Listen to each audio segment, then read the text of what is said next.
शरद पवार यांच्याकडून मुख्यमंत्री आणि दोन्ही उपमुख्यमंत्र्यांना गोविंद बाग या ठिकाणी जेवण्यासाठी निमंत्रण।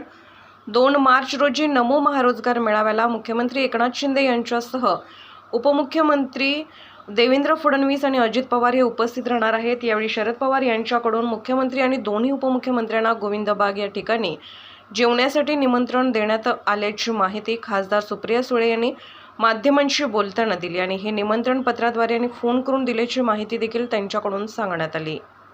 सगळे आले का परत नको मग पण काय रिअली नीड टू गो नाव मग महारोजगार मेळावा होतोय, आपण विशेष निमंत्रण दिले गोविंदाबागेत जेवण, मी नाही दिलेलं।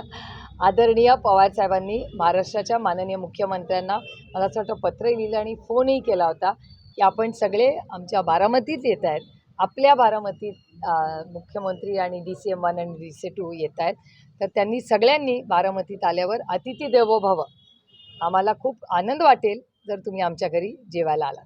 जेवणात आधी होतं म्हणू दे आणि मग जेवणाचा मेनू मी नाही ठरवत, प्रतिभा पवार ठरवतात।